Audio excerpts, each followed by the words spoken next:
Secretary West, Shri C.B. George, and he is assisted in this press briefing by our Ambassador to Finland, Shri Hemant Kotalwar, as also Additional Secretary, North Europe in the Ministry of External Affairs, Srimati Pooja Kapoor.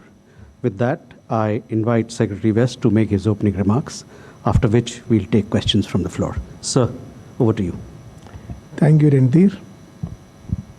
Good evening to everyone. As you are aware, at the invitation of Honorable Prime Minister Shri Narendra Modi ji, the President of the Republic of Finland, His Excellency Dr. Alexander Stubb, is on a state visit to India from 4 to 7 March this year. This is his first visit to India in his present capacity. The President is accompanied by a high-level ministerial and official delegation, as well as a sizable business delegation.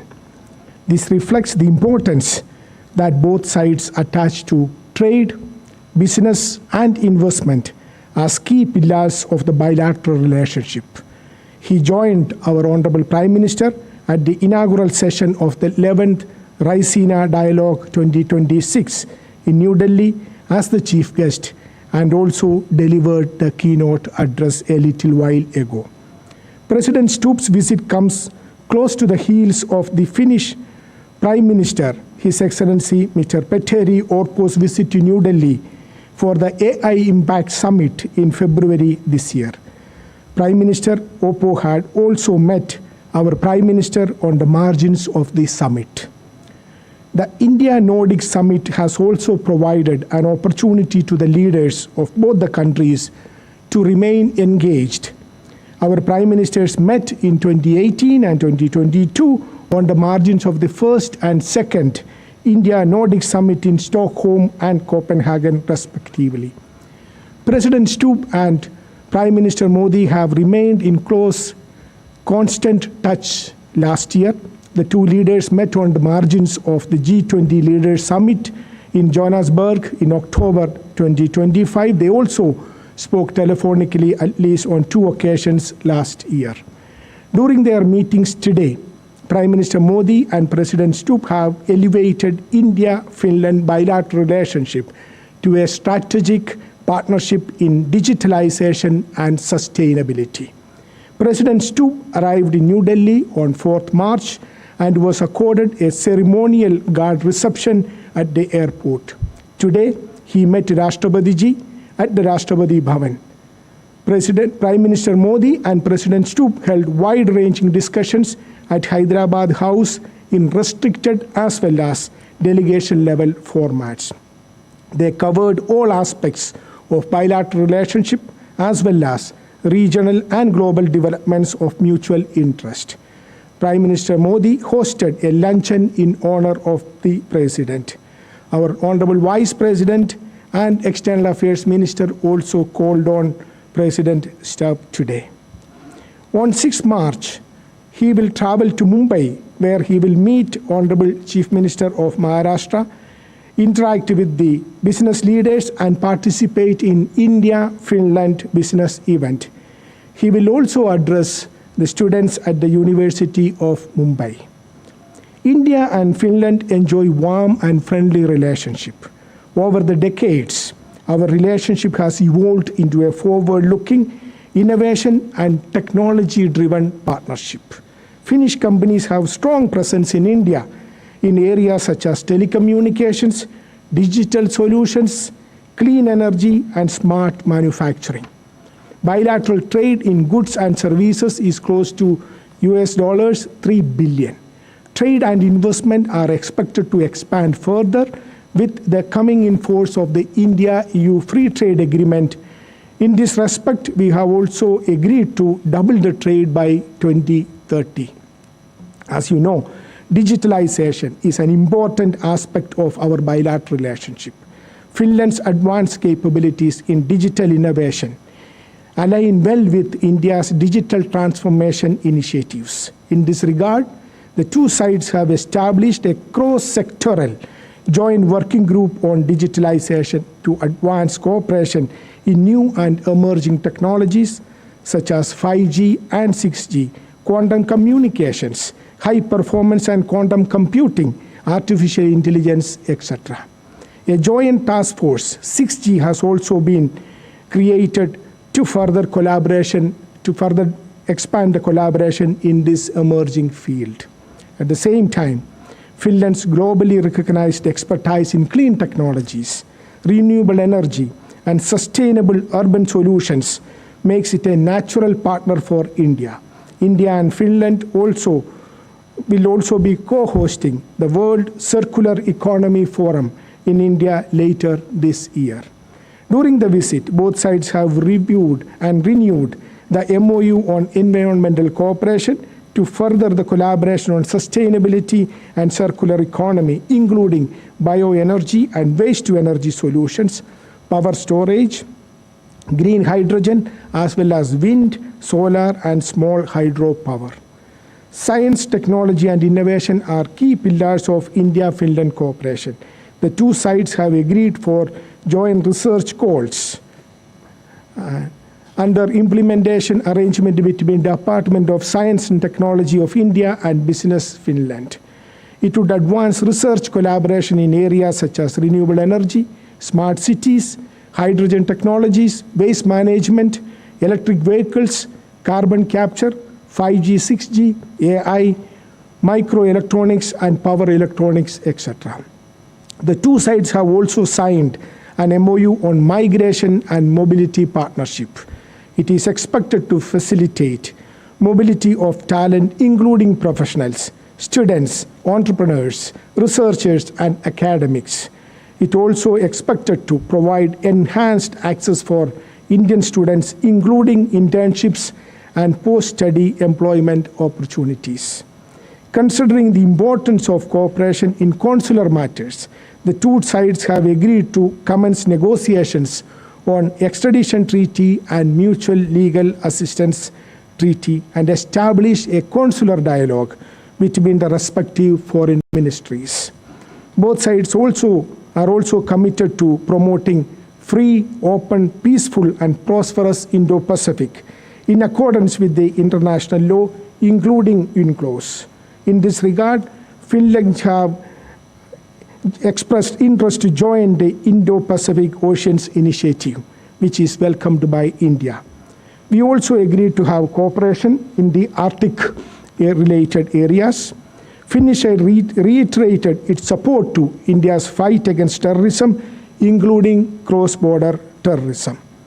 To conclude, this visit of President Stubb, coming soon after the India-EU summit, during which we announced the conclusion of the India-EU FTA, underscores the strong momentum in bilateral as well as India-EU relations. It reflects our strong commitment to both our partnership with the European Union and as a whole, and deeper bilateral engagement with its member states.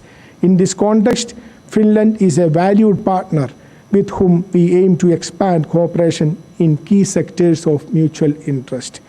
The visit focused on 3 T's: trade, technology, and talent.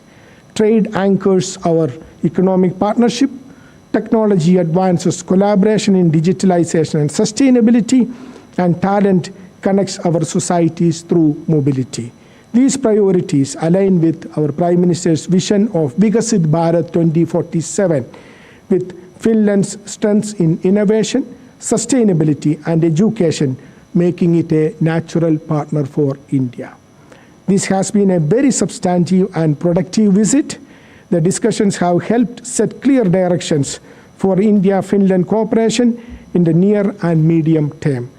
I'll stop here. We would be very happy to take questions. Thank you. Floor is open. Akhilesh. Sir, I'm Akhilesh Suman from Doordarshan News. Finland is also an Arctic country. So did we talk anything about how we are going to cooperate on Arctic issues? Siddhant. Siddhant from Beyond. So how much there was a conversation on the war in West Asia? We saw the Prime Minister making his remarks. If you can perhaps elaborate on that. Keshav. Thank you, sir. Keshav Padmanabhan from The Print.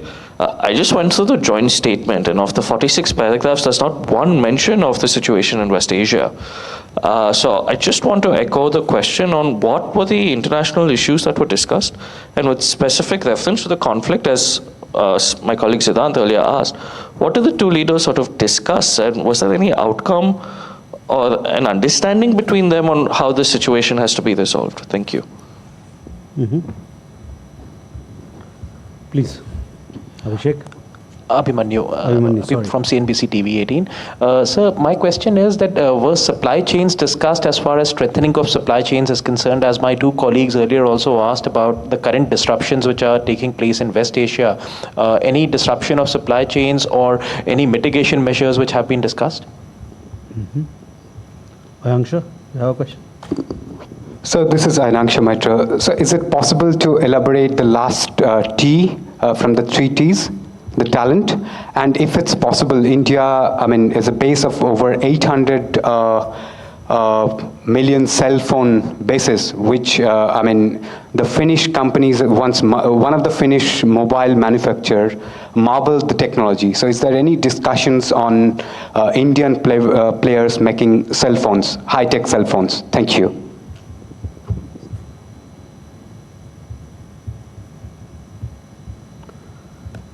So we can take these questions. Yeah. Thank you very much.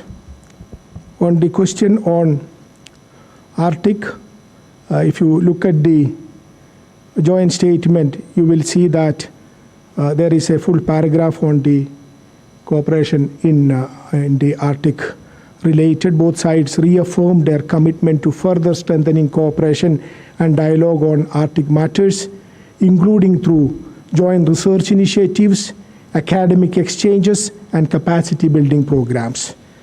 They took note of the first India-Finland Arctic dialogue, which was held in Finland, the Himalayan and Arctic ecosystems. That was the name of the dialogue which was held in Finland, which brought together parliamentarians, government officials, academics, and experts to deliberate on strategies and pathways for deepening collaboration on Arctic matters. Both leaders also underscored the importance of advancing cooperation in the structures of the Arctic Council within the broader framework of India-Nordic Summit, which would be held later this year. So cooperation and dialogue on Arctic matters was an important element of the discussions held, and it is covered in the joint statement. Moving on to the question related to West Asia and the other conflict situation. Of course, both the leaders discussed issues of interest to both India and Finland and Europe. The current evolving situation in West Asia was discussed by the leaders. As far as we are concerned, our spokesperson has already issued a couple of statements on the current situation in West Asia. I would refer you to look at those statements. We have also expressed our deep concern and called for restraint and de-escalation. On the other conflict situation is, of course, related to the developments in Ukraine conflict was also discussed. Again, on that, you are aware of the India's position, which has been articulated well by our leadership on several occasions.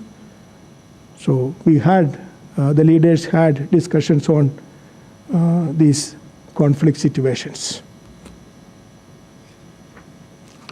Moving on to the question on supply chain resilience, disruption of supply chains.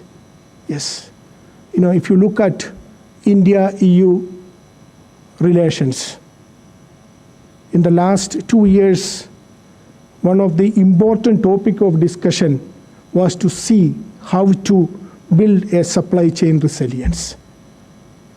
When it is disrupted, it affects the economy of all the countries in the world, including us. We have seen it happening during conflict situations in the past. We see it happening now.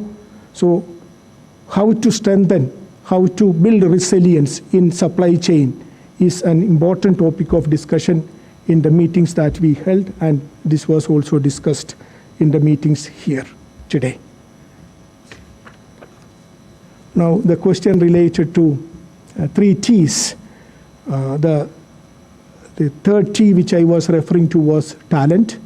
It is related to mobility.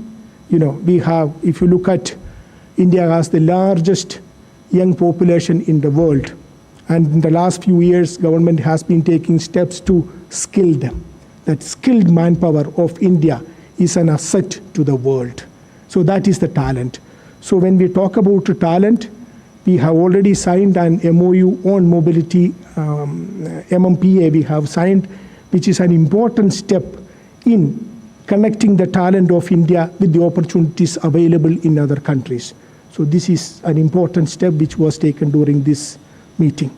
So I'm sure that it would help the youth of India to find employment opportunities in other countries, including in Finland. As you know, we already have 33,000 Indians in Finland, and most of them are young, working in the IT sector and in other high-end technology sector. So this is further, this opportunity will be, there will be further opportunities with this MEA which we have signed today.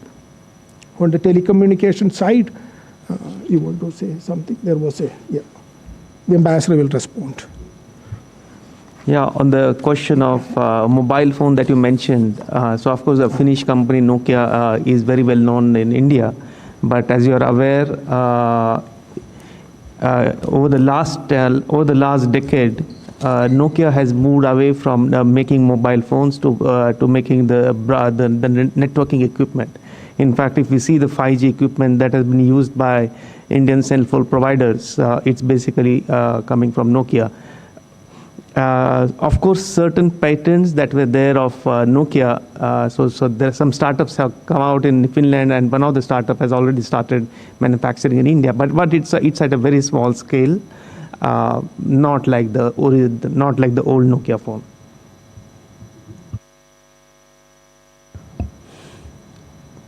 We still have questions, so we'll go here first.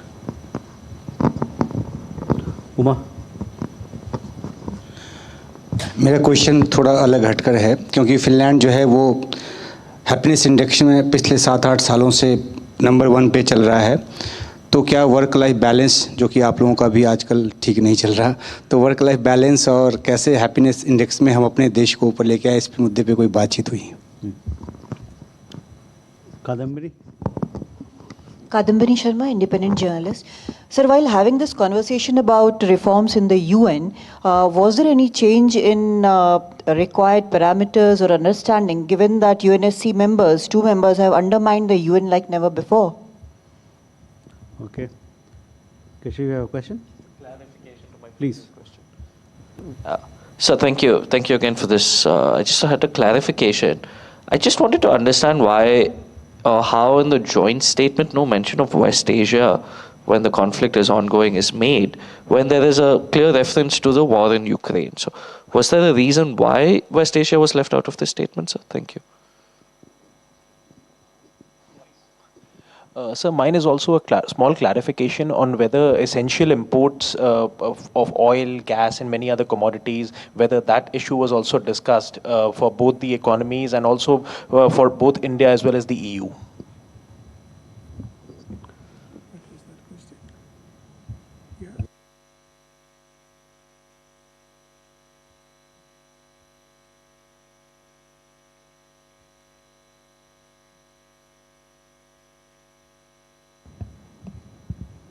Sir, if you can respond to these questions. Again, thank you very much. Yes, you are right, absolutely right.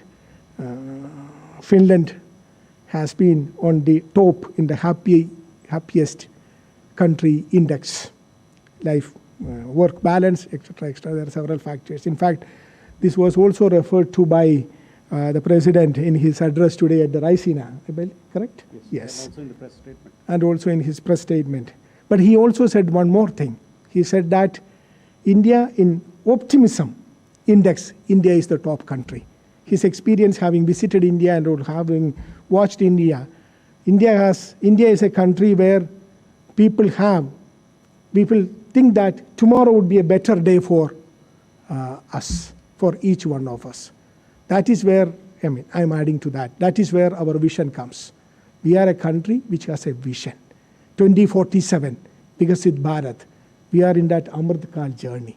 That is the vision. So I could see that when happiness index and optimism index, there is a very clear convergence. And when we work with Finland closely, I think we would be able to develop India into also as a happiest country. Thank you. Let me move to next question on UNSC, yes, very important question. Of course, reform of UN and United Nations and other international institutions have always been a priority for India. And the President in his address and also in his meetings highlighted the importance of having India to become a permanent member of the UN Security Council. On your question about UN getting undermined, it is very important that the reform of the UN takes place. UN, unfortunately, is stuck in the past. The reality, the geopolitical reality, geo-economic reality of today is not getting reflected in the United Nations. So there is an understanding, there is a growing understanding among all the countries there is need for UN Security Council reforms, UN reforms, and also reform of other international institutions. Have we reached there? No, we haven't reached there at all. So there is a long way to go, but the support for the reforms is growing, and today the President has again reiterated his support for India to become a permanent member of the UN Security Council. Thank you. Moving to the West Asia, I thought I covered that already. It was discussed in the meetings which our leaders have held today, and it's an evolving situation. Our spokesperson has already issued a couple of statements on that. I would refer to that. I also would like to mention that there is a statement by Indian Navy as well today, no? Yeah, there's a press release by the Indian Navy which you can also have a look. Import of oil, gas economy, again, our position on this have been well articulated by the leadership in the past, by Foreign Secretary recently, also in his press conferences, so I will leave it at that. We are monitoring the developments very closely. Thank you. With that, ladies and gentlemen, thank you for your presence. We come to the close of this press briefing. Thank you. You're watching the live broadcast of the MEA press conference on Finland President Alexander Stubb's visit to India. President Alexander Stubb and Prime Minister Narendra Modi held bilateral talks in New Delhi, where the ties were taken forward in diverse domains, including trade, technology and talent. President Stubb also was the keynote speaker, the chief guest at the Raisina dialogue, where he spoke about the current geopolitics and also India's role in multipolar world. Digitalization has been an important aspect of ties between India and Finland that the MEA briefing informed. Cross-sectoral joint working groups on emerging technologies were also discussed with the leaders. There's also an MOU, an important agreement on environment cooperation, circular economy, and also joint research that has been proposed in science and technology. Migration and mobility of talented, skilled workforce was also discussed when the leaders held talks. Those were some of the highlights of the MEA press conference on President of Finland, Alexander Stubb's visit to India.